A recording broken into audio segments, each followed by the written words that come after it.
For 3 months, I played the role of the oblivious husband, while my wife walked around our house pregnant with her gym trainer's baby, and every morning I woke up and chose to keep pretending, because I was building something she'd never see coming. If you got some time, maybe grab a drink or a snack, because this is going to take a while. And trust me, you're going to want to hear how this ends. So here's the question that probably kept me awake more nights than I can count. Why did I wait 97 days? Why didn't I confront her the moment I found that pregnancy test hidden in her suitcase? The answer is complicated, but I'll do my best to explain it. Because this isn't just a story about catching my wife cheating. It's about what happens when the nicest guy you know finally stops being nice. Before everything fell apart, I had what most people would call a good life. I married my wife Amanda in the spring of 2019, had a decent job teaching high school history, owned a modest 3-bedroom house in the suburbs outside Denver. We weren't rich, but we were comfortable, and I thought we were happy. That's the part that still gets me sometimes. I really genuinely thought we were happy. Amanda and I met at a charity 5K back in 2018. I was volunteering at the water station, and she came running through with this huge smile on her face, even though it was mile 4 and everyone else looked like they were dying. She grabbed a cup of water, made some joke about how volunteers were the real heroes, and kept running. I didn't even get her name. But 2 weeks later, I ran into her again at a coffee shop near Denver Medical Center, where she worked as an ICU nurse. She remembered me. We talked for 20 minutes about nothing important, and by the time I left, I had her number. Our relationship moved fast, maybe too fast looking back. We were engaged by Christmas, married by April. Amanda was everything I thought I wanted. Smart, funny, caring. She saved lives for a living, for God's sake. How do you not fall in love with someone like that? The first few years were good, really good. We had our routines. Friday date nights at this little Italian place on Morrison Road. Sunday meal prep together while listening to podcasts. Amanda would come home exhausted from 12-hour shifts, and I'd have dinner waiting. I'd stay up late grading papers while she decompressed watching reality TV. It was comfortable. We fit together. Then came the conversation about kids, or, more accurately, the conversation about not having kids. It was autumn of 2022, and Amanda's sister had just gone through a nightmare postpartum experience. Emergency C-section, hemorrhaging, 3 days in the ICU. Amanda was at the hospital the whole time, and when she came home, she was shaken, really shaken. We stayed up until 3 in the morning talking about it. She told me she'd been thinking about it for months, how she saw the reality of childbirth and parenthood every day at work, how she wasn't sure she wanted that life. And honestly, I wasn't sure either. I love teaching other people's kids, but the idea of having my own always felt abstract to me. So, we made the decision together. No kids, we'd travel, save money, focus on our careers. It felt mature, thoughtful, and when Amanda suggested I get a vasectomy, because why should she have to deal with birth control side effects forever? It made sense. She even came with me to the appointment on November 18th, 2022, held my hand in the waiting room, drove me home afterward, and set me up on the couch with ice packs and Netflix. She made it feel like we were a team, making a mutual decision about our future. I should have seen it then, but I didn't. The way she'd been pulling away for months before that conversation ever happened. The way she jumped on the idea of me getting the procedure instead of her getting her tubes tied. But I was too busy being the understanding, supportive husband to notice. The cracks started showing up in little ways. In March of 2023, about 4 months after my vasectomy, Amanda announced she was joining a gym, Elite Fitness, this upscale place near her hospital. She said she needed to de-stress from work, that she wanted to get back in shape. I thought it was great. I encouraged her, bought her new workout clothes for her birthday, told her I was proud of her for prioritizing her health. Then she started going all the time, 5-6 times a week, sometimes twice a day, once before her shift, once after. She'd come home energized in a way I hadn't seen in years, talking about gym friends and training programs and how much better she felt. She mentioned someone named Sarah a lot. Her gym buddy. I never met Sarah. Never even saw a picture of her. Amanda said Sarah was really private about social media. I noticed other things too, but I talked myself out of noticing them. That's what I was good at. Talking myself out of problems. When Amanda started doing her hair and makeup before going to the gym, I told myself she just wanted to feel good about herself. When her phone was suddenly always face down on tables, I told myself I was being paranoid.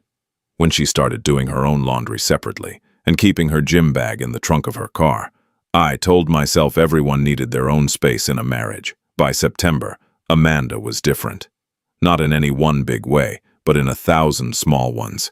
She was distant, distracted. She'd pick up extra shifts at the hospital, but her paychecks didn't seem to reflect the extra hours. She stopped being affectionate. No more random hugs from behind while I was cooking, no more curling into me on the couch during movies. When I tried to initiate sex, she'd say she was too tired, too stressed, had an early shift. We went from being intimate 3 or 4 times a week to maybe once every 2 weeks, and even then it felt mechanical, like she was going through the motions. But I didn't push. That was my specialty. Not pushing, not rocking the boat. Being patient, understanding, because that's what good husbands did, right?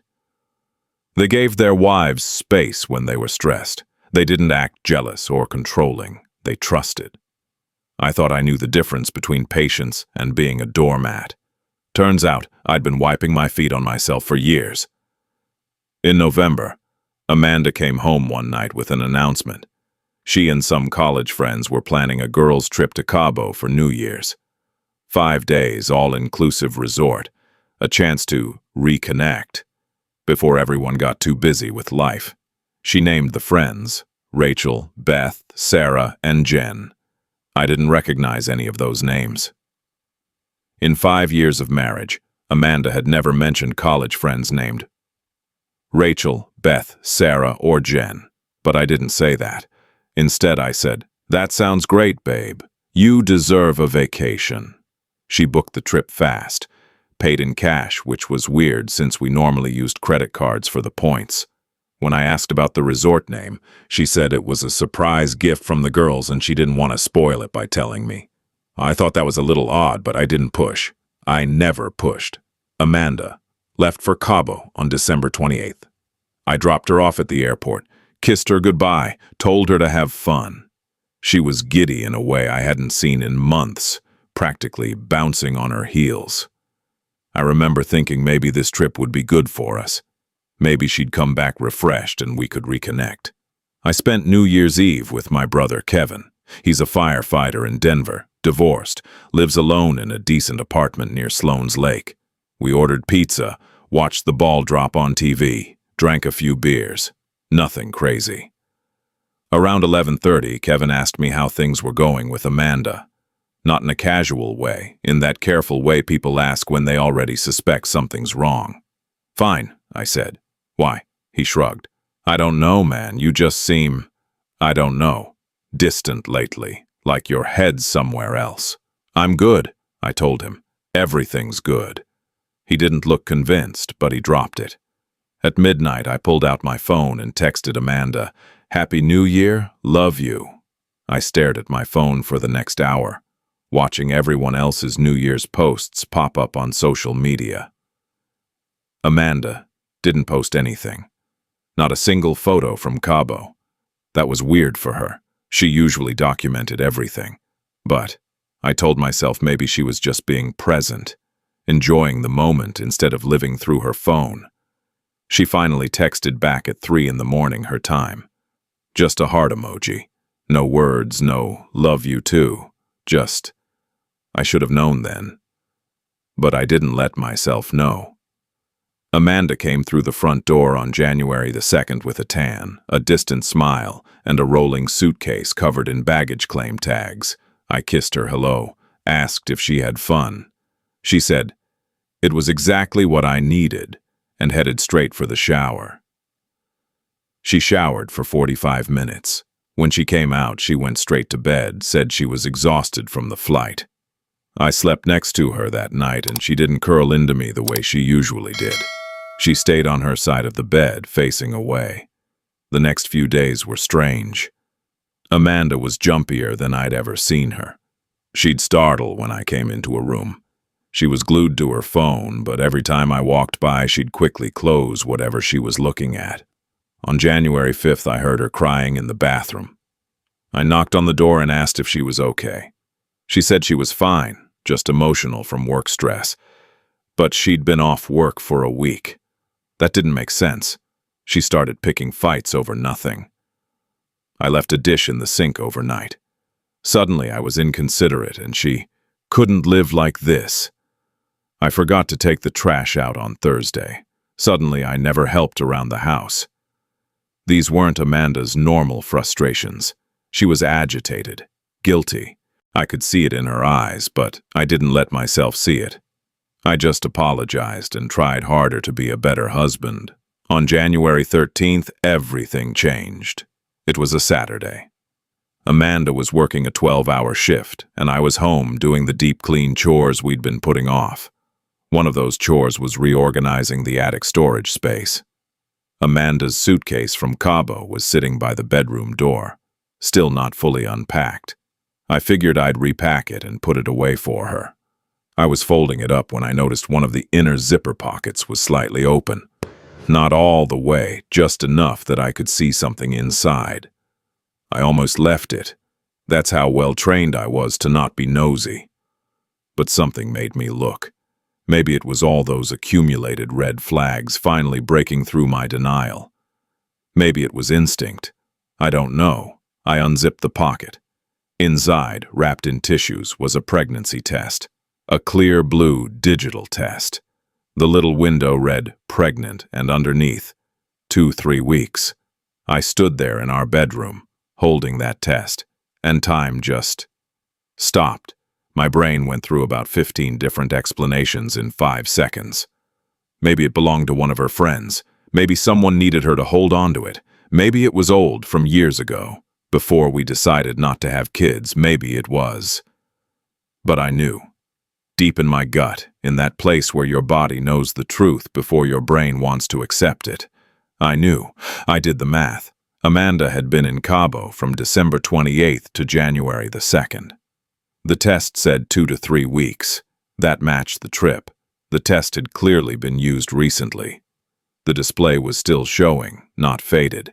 And here's the part that made my hands start shaking. I'd had a vasectomy on November 18th, 2022. 14 months ago. Over a year. There was no way, no possible way, this test was showing my baby. I sat down on the floor of our bedroom and stared at that test for 45 minutes. I went through all the stages of denial you'd expect. Vasectomies can fail, right? They can reverse themselves spontaneously. I pulled out my phone and Googled it. Failure rate, less than 1 in 2,000. And I'd had a follow-up test 3 months after the procedure. 0 sperm count, confirmed sterile.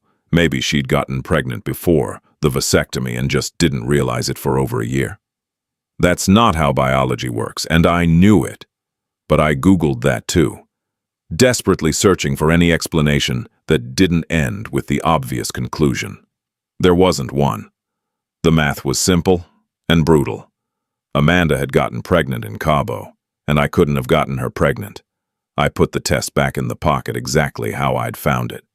Zipped up the suitcase, put it in the attic, went downstairs, made myself a drink, then another. Then I sat on the couch and stared at the wall until Amanda came home at 11 o'clock that night. She walked in exhausted from her shift, dropped her bag by the door. "Hey, babe," she said. "How was your day?" I looked at her. The woman I'd loved for 6 years, married for 5. The woman carrying another man's baby. And I said, "Good. How was yours?" "Long," she sighed, heading for the stairs. "I'm going to shower and pass out." "Okay," I said. "Love you." "Love you too," she called back, already halfway up the stairs. I sat there on the couch until 3 in the morning. I didn't sleep. I couldn't. My mind was racing through everything. Every late gym session, every extra shift she'd picked up, Every time she'd been distant, cold, distracted. Every time her phone had been face down. It all made sense now. Every single piece fit together into a picture I'd been too patient, too trusting, too willfully blind to see. The next morning, Amanda came downstairs and acted completely normal. Made herself coffee, asked if I wanted breakfast, kissed me on the cheek before heading out for a quick gym session. I watched her leave and realized she had no idea I knew. She thought she was getting away with it. That's when I made my decision. I wasn't going to confront her, not yet. Not until I knew everything, not until I had proof that couldn't be denied or explained away. If I confronted her now, she'd just lie. She'd say the test wasn't hers, or it was old, or there was some explanation. She'd cry and make me feel guilty for not trusting her. And I'd probably believe her because I'd spent our entire marriage believing her.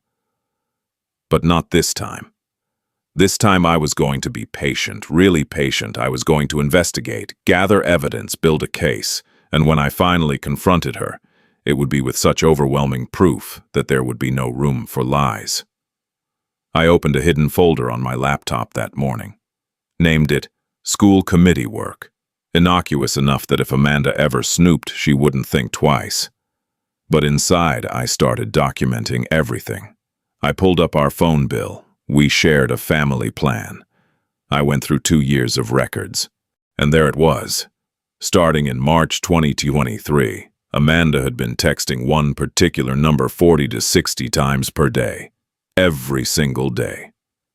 The number wasn't saved in our shared contacts. I didn't recognize it. I pulled our credit card statements. Found charges at Elite Fitness that I'd seen before. But then I found something I hadn't noticed. A charge for $847 on December 30th at Elite Fitness Cabo. Not the local gym. The Cabo location. My wife hadn't gone to Cabo with college friends. She'd gone to Cabo with someone from her gym, and I was willing to bet I knew who. The next day, I drove to Elite Fitness. It was a Tuesday afternoon, slow time. I walked in and pretended I was interested in joining. The girl at the front desk was young, enthusiastic, gave me the whole sales pitch about their facilities, their trainers, their sister location in Cabo that members can use when traveling. "Cabo?" I said, playing dumb. "You have a gym in Cabo?" "Yeah," she said. "It's actually more of a resort partnership. Elite Fitness Cabo is part of the Paloma Beach Resort. Our members get discounted rates. It's super popular." "That's cool," I said, taking a brochure. My wife actually just came back from Cabo. She might have mentioned something about that. I didn't join the gym, but I'd learned what I needed to know. That night I went through Amanda's phone while she was in the shower. I know. Invasion of privacy. But at that point I figured the privacy violation was pretty one-sided. Her passcode was the same it had always been. Our wedding anniversary. The irony of that wasn't lost on me. Most of her texts were fine, normal. Work stuff, texts with her mom, a group chat with actual friends from nursing school. But then, I found the contact saved as Sarah PT. Sarah PT, personal trainer Sarah. I opened the thread. The messages were all deleted. Every single one, but I could see in her texting app settings that she had automatic backups turned on. I made a mental note to look into that later. For now, I went through her photos. Most were normal. Selfies, pictures of food, screenshots of recipes. But then I found a folder labeled "For Later." Inside were 2 photos taken in Cabo. One was Amanda in a bikini on a beach, smiling. The second was Amanda and a guy I didn't recognize. He was behind her, arms around her waist, both of them laughing. The metadata on the photos said they were taken December 31st, New Year's Eve. The same night I'd been sitting in Kevin's apartment, watching the ball drop alone. I zoomed in on the guy, mid to late 20s, fit, wearing board shorts and sunglasses. Definitely not one of Amanda's college girlfriends. I took a picture of the photo with my own phone. Then I kept looking. In her search history. Pregnancy symptoms week 3. Can pregnancy tests be wrong? pregnancy calculator by conception date. All searched on January 3rd, the day after she got home. I closed her phone, put it back on the nightstand exactly where I'd found it, and went downstairs. Amanda came down 20 minutes later in her pajamas. "Want to watch something?" she asked. "Sure," I said. We watched 2 episodes of some reality show I couldn't even tell you the name of.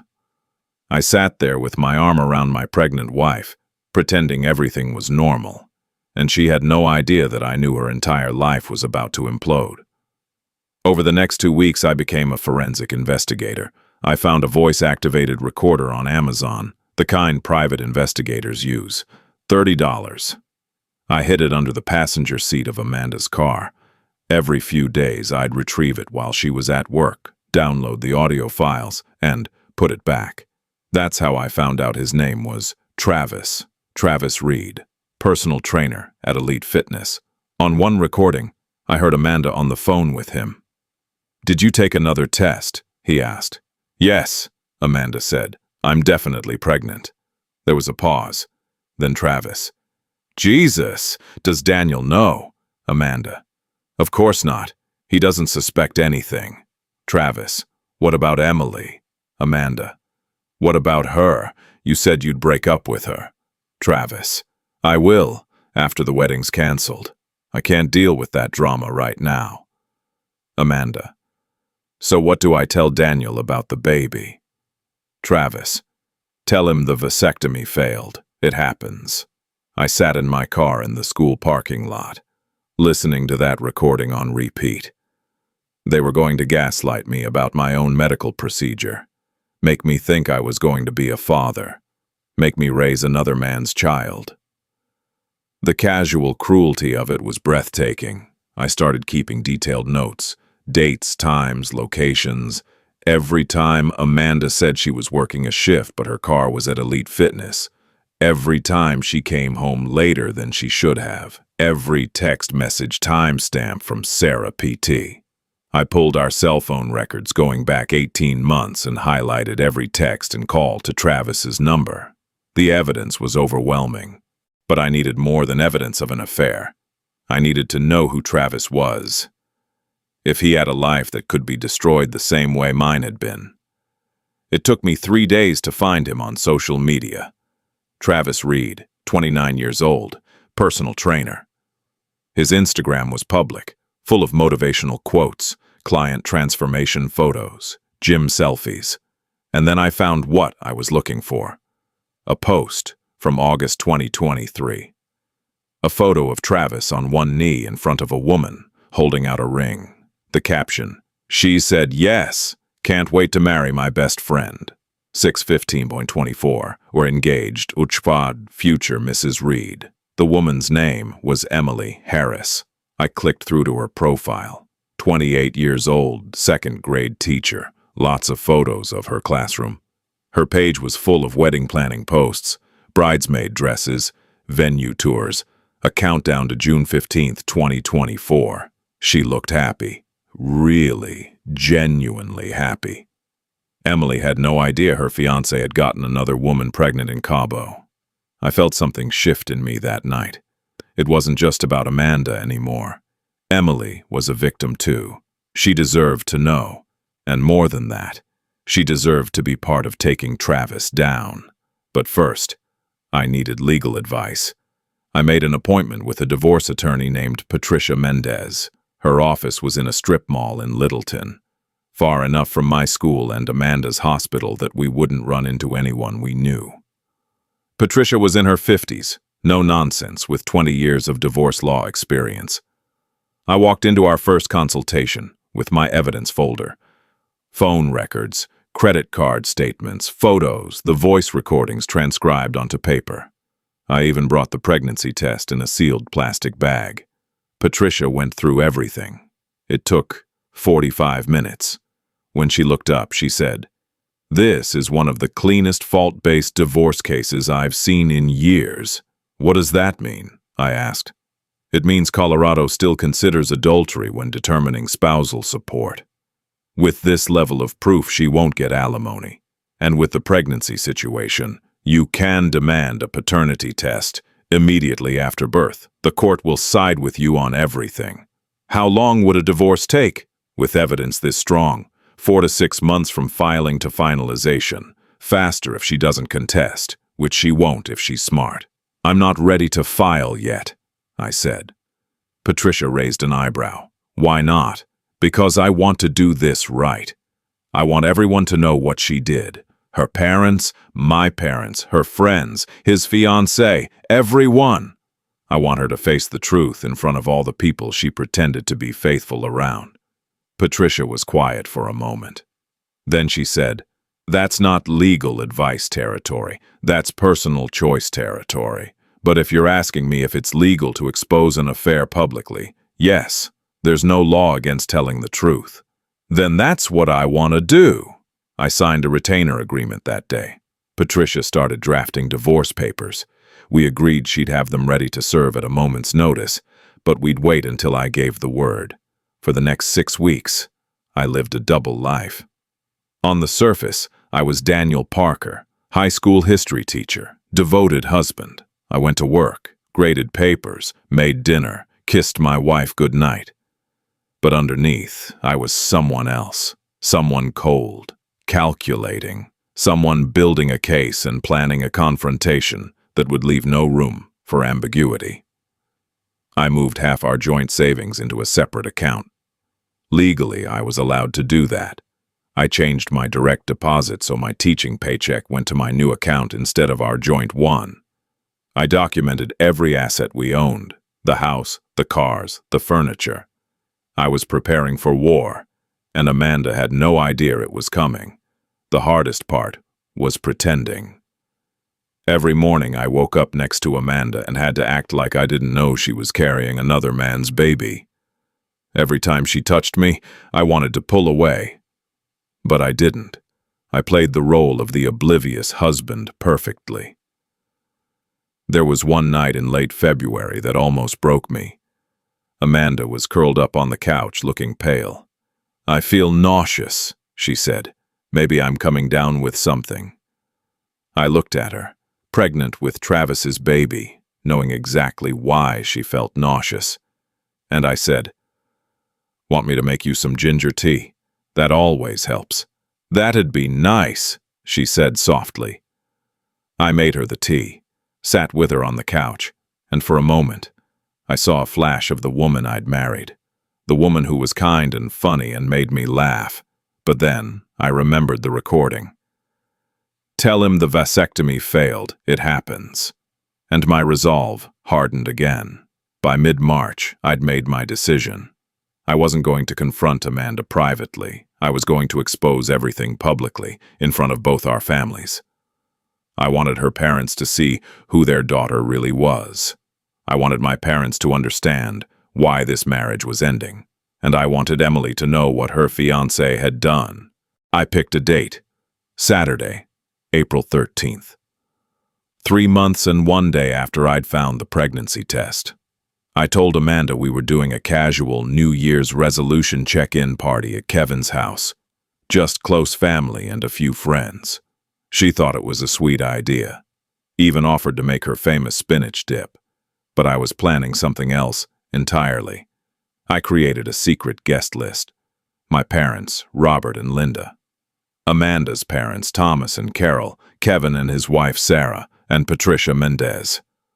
One more person would be invited, but Amanda wouldn't know about her until the day of Emily Harris. On April 11th, 2 days before the confrontation, I sent Emily an email from an anonymous Proton Mail account. Subject line: "Your fiancé is having an affair." I kept it brief. "Emily, I'm sorry to be the one to tell you this. Your fiancé, Travis Reed, has been having an affair with a married woman named Amanda Parker for months. She's pregnant with his child. I know because I'm Amanda's husband, Daniel. If you want proof, meet me at Kevin's address on Saturday, April 13th at 3 p.m. You deserve to know the truth." I didn't know if she'd come, but I hoped she would.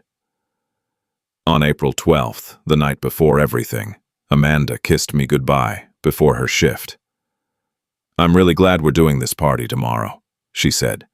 It feels like we're reconnecting, you know. I smiled and said, "Yeah, I think tomorrow's going to change everything." She had no idea I meant it literally. Saturday, April 13th, 2025, the day I'd been planning for 3 months. I woke up at 6 in the morning, couldn't sleep. Amanda was next to me, her hand resting on her stomach, now visibly showing a small bump, about 16 weeks pregnant, with Travis's baby. I got up, made coffee, and sat at the kitchen table with the evidence binders I'd prepared. 8 copies, each one containing time-stamped phone records, credit card statements, photos of Amanda and Travis together, transcripts of their recorded conversations, and the pregnancy test in a sealed evidence bag. I'd also prepared a written statement, 2 pages that I'd read aloud. I'd practiced it in my classroom after school until my voice didn't shake anymore. Amanda came downstairs around 10, looking tired. "Morning," she said. "What time do we need to be at Kevin's?" 3 o'clock, I said. "No rush." She poured herself some orange juice. "Is it going to be a lot of people?" "Just family," I said. "Intimate." She nodded. "Good. I've been so tired lately. I don't think I could handle a big crowd." "I bet you're tired," I thought. "Growing another man's baby is probably exhausting." We got to Kevin's house at 2:45. Kevin met me at the door, gave me a long look. "You ready for this?" he whispered. "No," I said, "but I'm doing it anyway." Kevin had set up his living room exactly how I'd asked, chairs arranged in a circle, like an intervention. Amanda walked in, looked around, and her smile faltered a little. "This is formal," she said. "I thought this was supposed to be casual." "Just sit down," I said. "Please." My parents arrived first, Robert and Linda Parker. They knew something was happening, but not exactly what. I'd told them, "Mom, Dad, I need you to be here. Trust me." Amanda's parents showed up 5 minutes later, Thomas and Carol Roberts. Thomas was a retired electrician. Carol was a school librarian. Good people. They adored Amanda. They hugged her when they walked in, asked how she was feeling. "I'm okay," Amanda said, but her eyes were darting around the room, confused. "Daniel, what's going on?" "Just wait," I said. Patricia Mendez arrived at 3:10. Amanda saw her walk in, a woman in a business suit carrying a briefcase, and her face went white. "Daniel, who is that?" "That's my attorney," I said. "Your what?" The front door opened again. Emily Harris walked in, 28 years old, elementary school teacher, wearing jeans and a t-shirt, her face blotchy from crying. She looked around the room, saw Amanda, and her jaw clenched. Amanda stared at Emily. I don't understand. Who are you?" Emily's voice was ice. "I'm Emily, Travis's fiancée." She paused. "Or I was until 2 days ago." Amanda's face drained of all color. She looked at me, panicked. "Daniel, please don't." I stood up. My hands were shaking, but my voice was steady. I'd practiced this too many times to mess it up now. I pulled out my prepared statement and started reading. On January 13th, 2025, I found a positive pregnancy test in Amanda's suitcase from her New Year's trip to Cabo. The test showed 2 to 3 weeks pregnant, which matched the timeline of her trip. I want everyone in this room to understand something important. On November 18th, 2022, I had a vasectomy. Amanda was with me at that appointment. She held my hand in the waiting room. She drove me home afterward. That was over 2 years ago. The baby Amanda is currently carrying cannot be mine. It is medically impossible. The room was silent. You could hear people breathing. Amanda's mother let out a small gasp. My mother's hand went to her mouth. I continued. The father of Amanda's baby is Travis Reed, a personal trainer at Elite Fitness, where Amanda has been a member for the past 10 months. Travis is engaged to Emily Harris, who's sitting here with us today. For the past 3 months since I discovered the pregnancy test, I have been gathering evidence of Amanda's affair. I did not confront her because I wanted to be absolutely certain. I wanted proof that couldn't be denied or explained away, and I have it. I started passing out the evidence binders. One to my parents, one to Amanda's parents, one to Emily, one to Patricia, one to Kevin. I kept one for myself, and I put one in front of Amanda. "Everything's in those binders," I said. Phone records showing Amanda texted Travis 40 to 60 times per day for 8 months. Credit card statements showing charges at Elite Fitness Cabo during her trip. Photos of Amanda and Travis together. Transcripts of recorded phone conversations where they discuss the pregnancy, where Travis tells Amanda to lie to me and say my vasectomy failed. Amanda tried to grab the binders. "You recorded me? That's illegal," Patricia spoke up, her voice calm and professional. "Actually, in Colorado, one-party consent recording is legal. Your husband was within his rights." Thomas, Amanda's father, was flipping through his binder. His hands were shaking. He looked up at Amanda, his face twisted in disbelief. "Amanda, tell me this isn't true. Tell me you didn't do this." Amanda was crying, full-on sobbing. "Daddy, I'm sorry. I didn't mean for—" "Is it true?" Thomas's voice was sharp. "Answer me. Is this true?" Amanda looked around the room, desperate. Then she looked at me. "Daniel, please, we can talk about this. Just us. We don't need—" "Answer your father," I said. She crumpled. "Yes, it's true." Carol, Amanda's mother, let out a sob. My mother was crying quietly. My father had his arm around her, his face hard. Emily stood up. She walked over to Amanda slowly. Amanda looked up at her, terrified. "When were you going to tell me you're pregnant with my fiancé's baby?" Emily's voice was shaking with rage. I didn't know you existed until—" "Bullshit! Travis showed me the texts. You knew about me. You knew we were engaged. You knew we had a wedding planned for June 15th. Did you ever think about me? Did you even care?" Amanda couldn't speak. She just cried. Emily reached into her pocket and pulled out an engagement ring.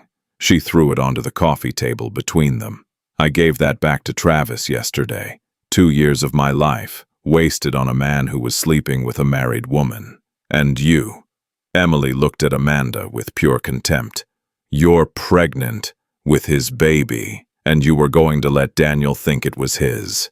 "I'm sorry," Amanda whispered. "I'm so sorry." "You don't get to apologize to me," Emily said. Then she turned to me. "Thank you for telling me.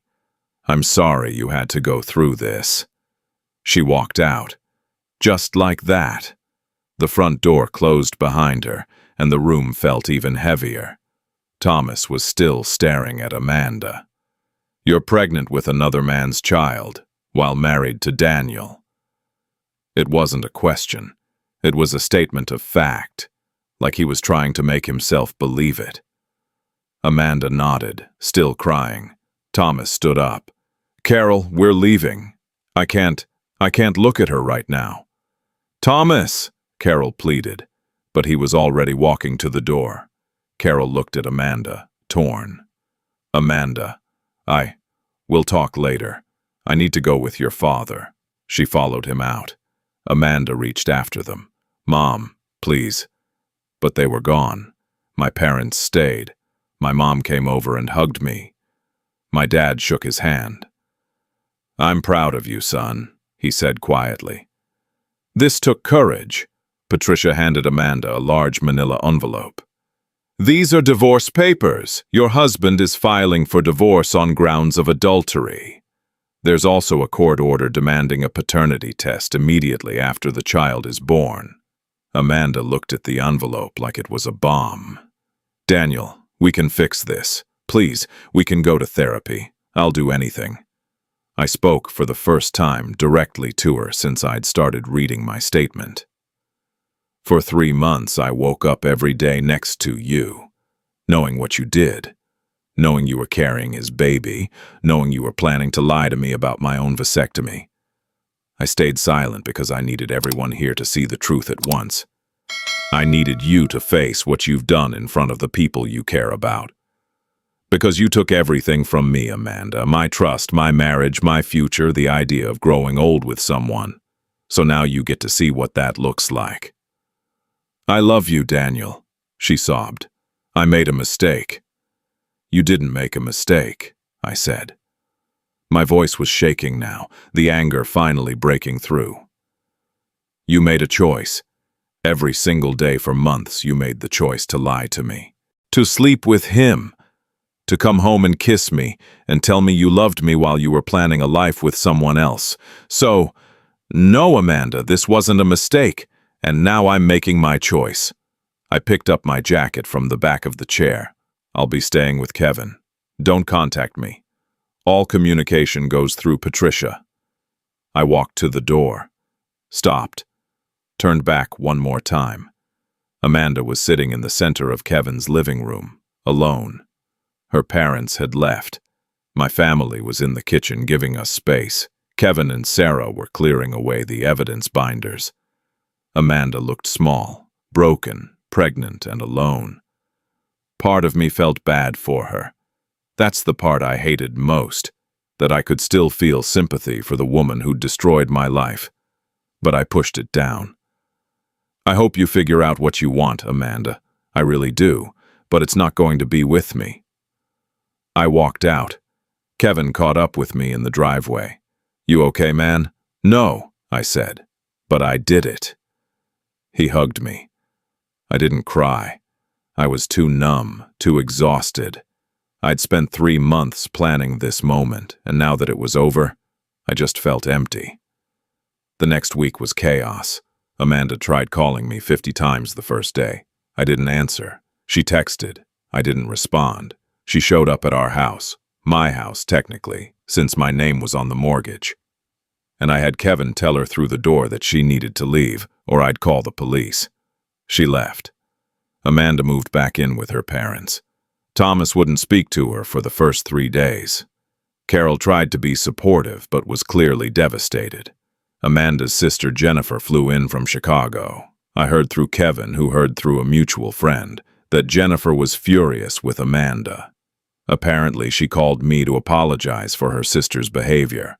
I didn't take the call. Amanda's workplace found out. I don't know how, maybe through social media, maybe someone who knew someone. She was placed on administrative leave from Denver Medical Center, hospital policy during a personal crisis affecting workplace reputation. Several of her co-workers unfriended her on Facebook. One of them, a nurse named Rachel, who Amanda had worked with for years, posted something vague on social media about people you think you know showing their true colors. It got 200 likes. Travis's life imploded even faster. Emily had posted the whole story in a private Facebook group for wedding planning. Apparently, it's a group for Denver area brides-to-be, about 800 members. Word spread like wildfire. Travis lost 15 personal training clients in 1 week. Elite Fitness Corporate forced him to resign due to ethics violations, i.e., sleeping with a member and getting her pregnant. Travis called me once. I didn't answer, but he left a voicemail. Dude, what the fuck? You ruined my life. Emily left me. I lost my job. All my clients are gone. Was that really necessary? I texted back one time. You ruined your own life. Don't contact me again. He didn't. I blocked his number anyway. Someone, probably Emily or one of her friends, posted a version of the story on Reddit. I found it about 2 weeks after the confrontation. The post was on our Best Off Redditor updates, titled something like, Man discovers wife pregnant after vacation. He had vasectomy 2 years ago. It was vague enough that no names were used, but detailed enough that anyone who knew us would recognize the story. It got 45,000 upvotes, 8,000 comments. Most of them were supportive. Scorched Earth was the only option. Play stupid games, win stupid prizes. The 3-month silent investigation is legendary. A few comments said I went too far, that the public humiliation was cruel, that I should have just filed for divorce quietly. I didn't respond to any of them, but I read them, and part of me wondered if they were right. Amanda deleted her Instagram and Facebook accounts after she got flooded with messages from strangers. People calling her horrible things. People messaging to say they hoped she'd rot in hell. It was brutal. And despite everything she'd done, I felt sick reading some of those messages. I never wanted internet strangers harassing her. I just wanted her to face the truth. The worst came 3 weeks after the confrontation. Amanda went back to work after her administrative leave. First shift back, a patient recognized her. An elderly woman in the ICU. The woman's daughter saw Amanda's name tag and said, loud enough for other people to hear, "Wait! Aren't you that nurse who cheated on her husband, the one who got pregnant on vacation?" Amanda tried to stay professional, tried to focus on her job, but the woman's family complained to the charge nurse. "We don't want her taking care of our mother. We don't trust her." Amanda was reassigned mid-shift to a different floor. She went to the break room and completely broke down. A co-worker found her sobbing, saying, "I can't do this! I can't do anything anymore. I wish I'd never been born." Carol picked her up from work, took her home. Amanda didn't go back after that. She submitted her resignation a week later. That's when I started feeling it. The weight of what I'd done, the public exposure, the social media firestorm, the way Amanda's entire life had been dismantled piece by piece. She deserved consequences. I still believe that, but watching her unravel, hearing through mutual friends that she was barely functional, that she'd had a panic attack so severe she'd been taken to the ER, it made me wonder if I'd gone too far. I talked to Kevin about it one night. It was late, probably 2 in the morning. I couldn't sleep. I came out to his living room and found him watching TV with the sound off. "You having second thoughts?" he asked. "No," I said, "but I didn't think it would feel like this." "Like what?" "Empty. I thought I'd feel vindicated, like justice had been served, but I just feel empty." Kevin was quiet for a minute. Then he said, "That's how you know you're a good person, Dan. You didn't enjoy it.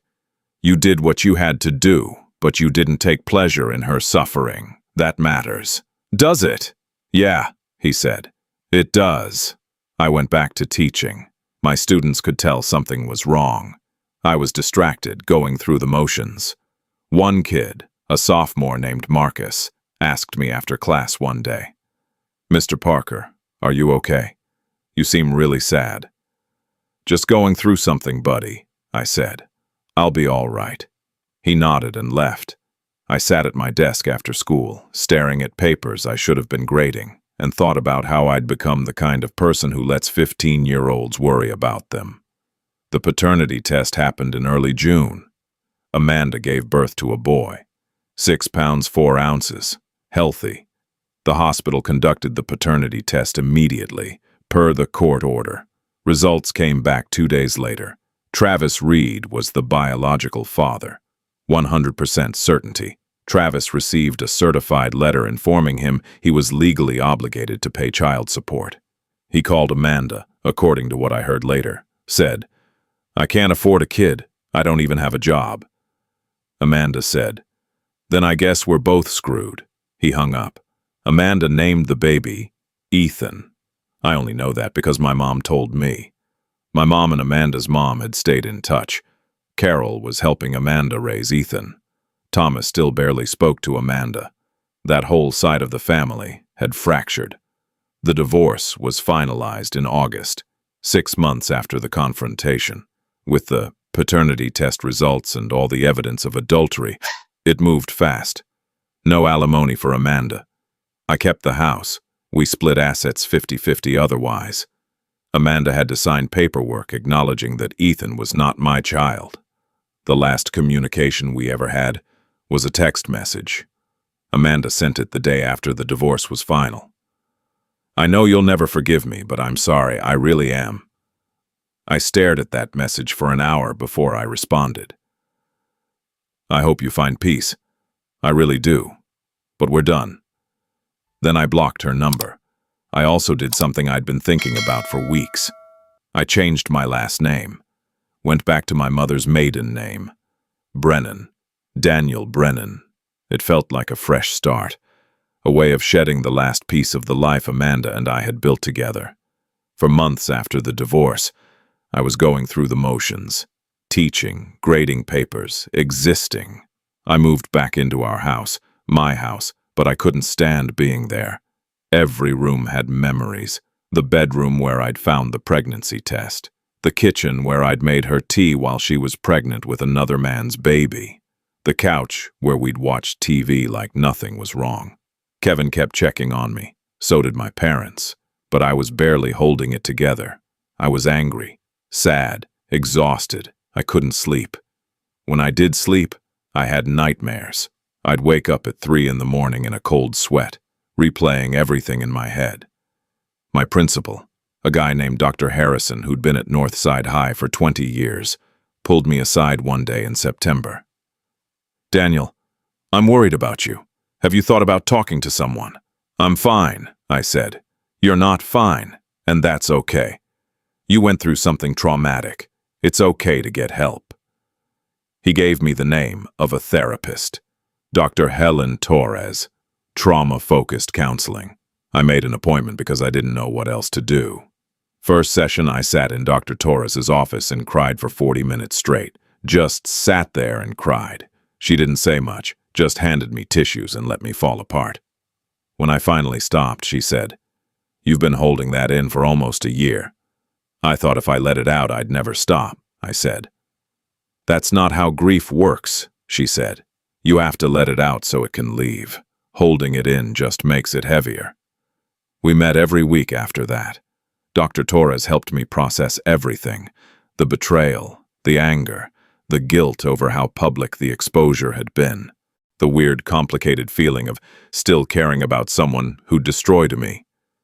"You can be angry at someone and still hope they find peace," she told me.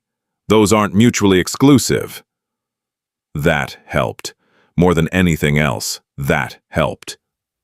I started running again, something I used to do in college but had stopped after I got married.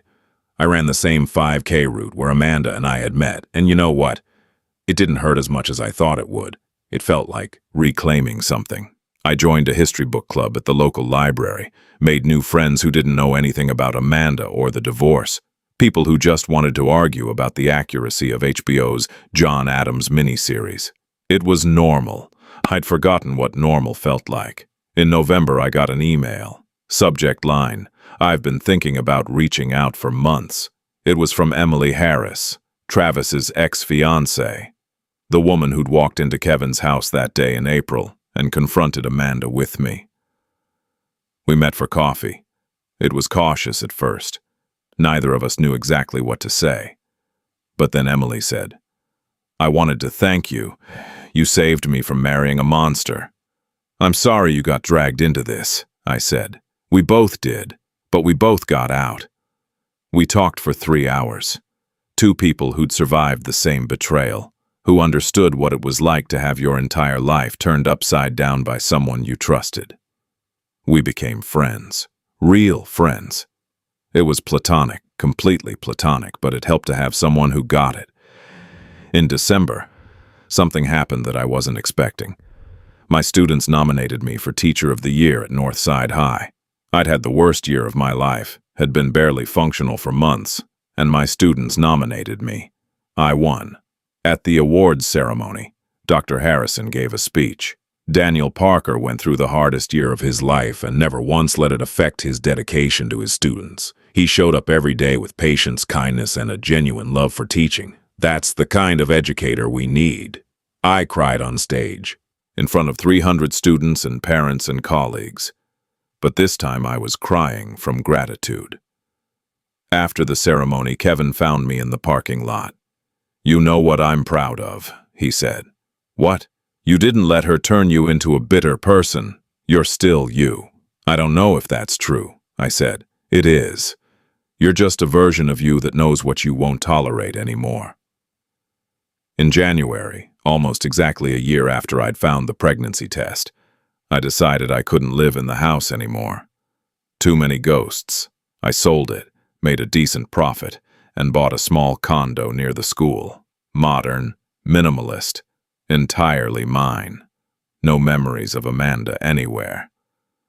The first night in the new place, I slept soundly for the first time in over a year. Woke up and thought, this is what a fresh start feels like. On Valentine's Day, I went to a teachers' conference in Boulder, some professional development thing about integrating technology and history education. It was boring as hell. But during a break, I got talking to another teacher. Her name was Rachel. She taught English at a different high school. We bonded over the terrible conference coffee and our mutual hatred of mandatory PD days. We exchanged numbers, just as friends. She texted me the next day. "Thanks for making that conference bearable." I smiled. First time I'd felt any kind of romantic possibility in over a year. We texted for a few weeks. Easy, casual conversations. Books, teaching horror stories, TV shows. She was funny, smart. When she asked if I wanted to grab dinner sometime, I said yes. At dinner, she asked about my past relationships, and I told her. All of it. The affair, the pregnancy, the 3 months of silent planning, the public confrontation, the divorce. I figured if it was going to scare her off, better to know now. When I finished, Rachel was quiet for a moment. Then she said, "That must have been hell, but you survived it." "Yeah," I said, "I did, and you're still a good person, I can tell." I didn't know what to say to that, so I just said, "Thank you." We kept seeing each other. Nothing serious at first, but she made me laugh in a way I'd forgotten was possible, made me feel like maybe I could trust someone again. Maybe I could build something new. It's been 2 years now since I found that pregnancy test. 26 months since Amanda came back from Cabo carrying another man's baby. I'm 34 years old, still teaching at Northside High, promoted to history department head last semester. I live in my condo with a golden retriever named Scout. I'm dating Rachel, and it's good, really good. We're taking it slow, but we're happy. I still see Dr. Torres once a month. Maintenance, she calls it.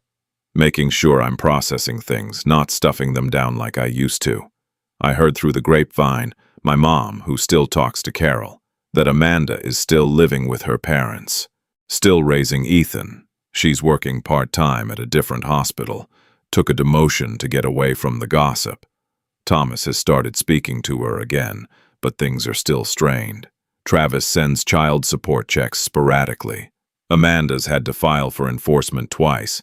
I don't think about her much anymore. Sometimes I'll see a couple at a restaurant laughing together, and I'll have a flash of memory.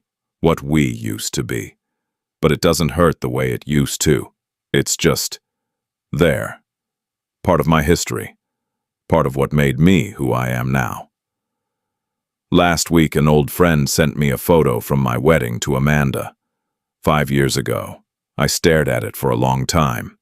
The guy in that photo had no idea what was coming. He thought he had it all figured out. He thought patience and trust and being a good husband were enough. I whispered to myself. I thought I knew the difference between patience and being a doormat. Turns out I'd been wiping my feet on myself for years, but not anymore. I deleted the photo, closed my laptop. Scout nudged my hand, wanting to go for a walk. I clipped on his leash and headed outside. The air was cold, clean. Spring was coming. People ask me sometimes if I regret how I handled everything, if I'd do it differently. The truth is, I don't know. Revenge didn't fix me. It didn't erase what happened. It didn't make me feel whole again. But it gave me control in a situation where I had none. It let me expose the truth instead of letting Amanda control the narrative. And maybe that was enough. These days, I'm not the guy who stays silent when something's wrong. I'm not the guy who ignores red flags to keep the peace. I'm not the guy who lets people walk all over him because I'm too patient to push back. I'm just me. The version of me who survived the worst betrayal of his life and built something better on the other side. The version who knows his worth, who knows what he deserves, who won't settle for anything less than someone who values him the way he deserves to be valued. And you know what? That's enough.